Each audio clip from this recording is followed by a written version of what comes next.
नमस्कार। केही समय अघि करिब 95 देखि 100 रुपैयाँ प्रति किलोमा पाइने चिनी अहिले नेपालका कतिपय बजारमा 120 देखि 125 रुपैयाँ प्रति किलोसम्म पुगेको छ। तर एउटा प्रश्न उठ्छ, नेपालमै उखु उत्पादन हुन्छ, नेपालमै चिनी मिलहरू छन्, यसो भए चिनी किन यति महँगो भयो? के नेपालमा चिनीको उत्पादन घटेको हो? के व्यापारीहरूले चिनी भण्डारण गरेर राखेका छन्? भारतले चिनी निर्यातमा प्रतिबन्ध लगाउँदा नेपालमा किन यति ठुलो असर पर्छ? र सबैभन्दा महत्त्वपूर्ण, यो समस्या दीर्घकालीन रूपमा कसरी समाधान गर्न सकिन्छ? आजको भिडियोमा यी सबै विषयलाई सरल र तथ्यप्रक ढङ्गले बुझौँ। पार्ट 1, नेपालमा चिनीको माग कति छ? पहिला मूल विषय बुझौँ। नेपालमा चिनीको वार्षिक माग करिब 3 लाख टन रहेको उद्योग सम्बन्धी अनुमान छ। सामान्य अवस्थामा नेपालमा प्रति महिना करिब 20 देखि 25 हजार टन चिनी आवश्यक पर्छ। तर दसैँ, तिहार, छठ जस्ता प्रमुख चाडपर्वमा समयमा मिठाई, बिस्कुट, पेय पदार्थ तथा अन्य खाद्य वस्तुको उत्पादन बढ्छ। त्यसैले चिनीको मासिक माग बढेर करिब 30,000 टनसम्म पुग्न सक्छ। अर्थात् माग बढेपछि बजारमा थप चिनी आवश्यक हुन्छ। पार्ट 2, नेपालमा चिनी उत्पादन हुन्छ कि हुँदैन? अब अर्को महत्त्वपूर्ण प्रश्न, के नेपालमा चिनी उत्पन्न हुन्छ? उत्तर हो, हुन्छ। नेपालका तराई क्षेत्रमा उखु खेती गरिन्छ र त्यसलाई चिनी मिलमा प्रशोधन गरेर चिनी उत्पादन गरिन्छ। पछिल्लो क्रसिङ सिजनमा नेपालका करिब 13वटा चिनी मिलले ठुलो परिमाणमा उखु प्रशोधन गरी करिब 1.8 लाख टनभन्दा बढी चिनी उत्पादन गरेको तथ्याङ्क सार्वजनिक भएको छ। तर मुख्य समस्या यही छ, नेपाललाई आवश्यक पर्ने परिमाण करिब 3 लाख टन, नेपालमा उत्पन्न हुने परिमाण करिब 1.8 लाख टन। यसरी हेर्दा उत्पादन र माग बीच ठुलो अन्तर देखिन्छ। सरल हिसाबमा 3 लाख माइनस 1.8 लाख बराबर करिब 1.2 लाख टन। यसबाट के स्पष्ट हुन्छ? नेपालले आफ्नै उत्पादनबाट सम्पूर्ण आन्तरिक माग पुरा गर्न सकेको छैन। त्यसैले बाँकी आवश्यक पुरा गर्न विदेशबाट चिनी आयात गर्नुपर्छ। पार्ट 3, भारतको भूमिका। नेपालको चिनी बजारमा भारतको भूमिका महत्त्वपूर्ण छ। नेपाल र भारतबीच खुल्ला सिमाना भएकाले भारतबाट चिनी आयात गर्न तुलनात्मक रूपमा सहज हुन्छ। तर अहिलेको मुख्य समस्या यहाँबाट सुरु हुन्छ। भारतले चिनी निर्यातमा प्रतिबन्ध लगाएपछि नेपालमा चिनीको आपूर्तिमा दबाव परेको छ। अब यसलाई आधारभूत आर्थिक सिद्धान्तबाट बुझौँ। मानौँ बजारमा पहिले 100 बोरा चिनी आउँथ्यो, तर अचानक बाहिरबाट आउने 30 बोरा रोकियो। अब बजारमा 70 बोरा मात्र उपलब्ध भयो, तर उपभोक्ताको माग भने उस्तै रह्यो। त्यसपछि के हुन्छ? आपूर्ति घट्छ, अभावको आकाङ्क्षा बढ्छ, मूल्य बढ्छ। यही आधारभूत आर्थिक नियम चिनीको बजारमा पनि लागू हुन्छ। पार्ट 4, चाडपर्वले थप दबाव। अर्कोतर्फ नेपालमा चाडपर्वको मौसम नजिकै छ। चाडपर्वका समयमा घरायसी प्रयोगदेखि व्यावसायिक मिठाई पसलसम्म चिनीको माग बढ्छ। अर्थात् आपूर्ति घटिरहेको छ तर माग बढिरहेको छ। यी दुई अवस्था एकै समयमा उत्पन्न हुँदा मूल्य बढ्ने सम्भावना अझै हुन्छ। त्यसैले चिनीको मूल्य वृद्धिलाई एउटै कारणबाट मात्र बुझ्न मिल्दैन। यसमा भारतबाट हुने आपूर्ति घट्नु, नेपालको सीमित घरेलु उत्पादन, पुरानो स्टक घट्नु, चाडपर्वका समयमा माग बढ्नु, बजारमा स्टक व्यवस्थापनको कमजोरी र सम्भावित कृत्रिम अभाव जस्ता विभिन्न कारणहरू जोडिएका छन्।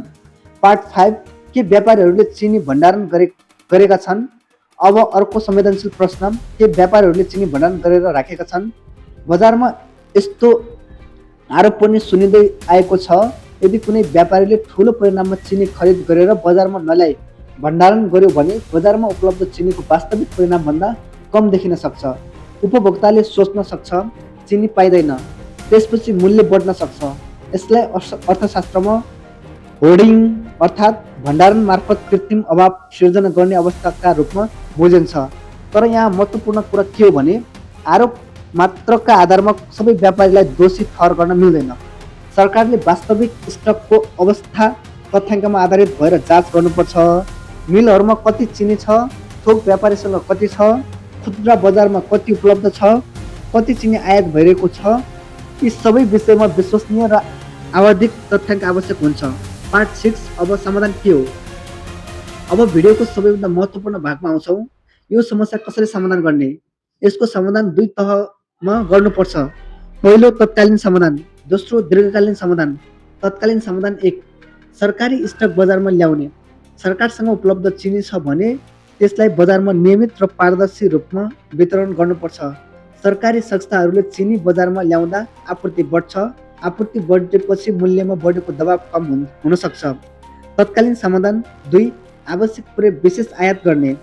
नेपालको घरेलु उत्पादनले तत्कालको माग पूरा गर्न नसक्ने अवस्था भएमा आवश्यक परिणाम चिनी आयात गर्नुपर्छ। विशेष गरी चाडपर्वका समयमा बजारमा कृत्रिम अभाव हुन नदिन समयमै आयातको व्यवस्था गर्न आवश्यक हुन्छ। तत्कालीन समाधान 3 कालो बजारी नियन्त्रण गर्ने। अब अर्को महत्त्वपूर्ण विषय, यदि कसैले चिनी भण्डारण गरेर कृत्रिम अभाव सिर्जना गर्छ भने प्रभावकारी अनुगमन र कानुनी कारबाही हुनुपर्छ।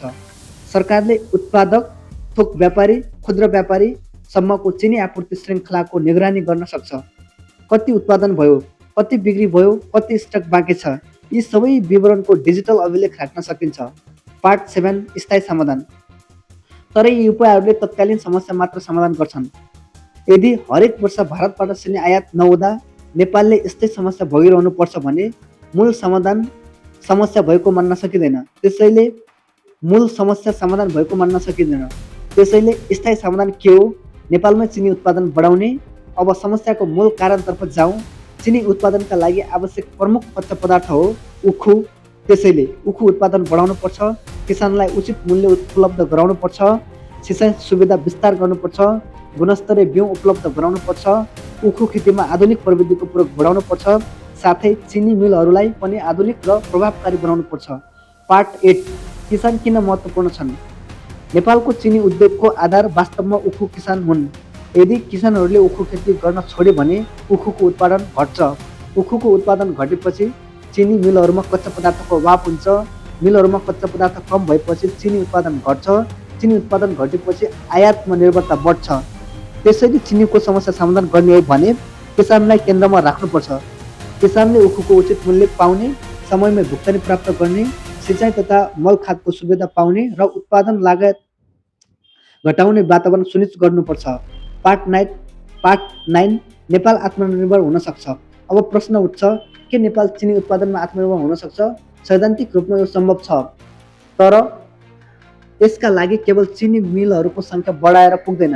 सम्पूर्ण भ्यालु चेन सुधार गर्नुपर्छ। अर्थात् किसान, उखु, ढुवानी, चिनी मिल, प्रशोधन, भण्डारण, बजार सम्मका सबै चरण प्रभावकारी र व्यवस्थित हुनुपर्छ। यदि नेपालले आफ्नो उत्पादन बढाएर वार्षिक मागको ठुलो हिस्सा स्वदेशमै पुरा गर्न सक्यो भने भारतबाट चिनी आयात नहुँदा पर्ने असर पनि कम गर्न सकिन्छ। कन्क्लुजन, त्यसैले अहिले नेपालमा चिनी महँगिनुको मुख्य कारण केवल चिनीको अभाव बढ्यो भन्ने मात्र होइन, यसका पछाडि स्वदेशी उत्पादन र माग बीचको अन्तर, भारतबाट हुने आपूर्ति घट्नु, चाडपर्वका समयमा माग बढ्नु, स्टक व्यवस्थापनको कमजोरी र बजार अनुगमनमा समस्या जस्ता विभिन्न कारणहरू छन्। तत्कालीन समाधानका लागि सरकारी स्टक बजारमा ल्याउने, आवश्यक परिणाममा आयात गर्ने र कालो बजार नियन्त्रण गर्ने। तर दीर्घकालीन समाधानका लागि नेपालमै उखु उत्पादन र चिनी उत्पादन बढाउने। अनन्त एउटा कुरा याद राखौँ, आज चिनीको मूल्य घटाउनु समाधान हो, तर भोलि चिनीका लागि अन्य देशमा निर्भर हुनु नपर्ने अवस्था सिर्जना गर्नु वास्तविक समाधान हो।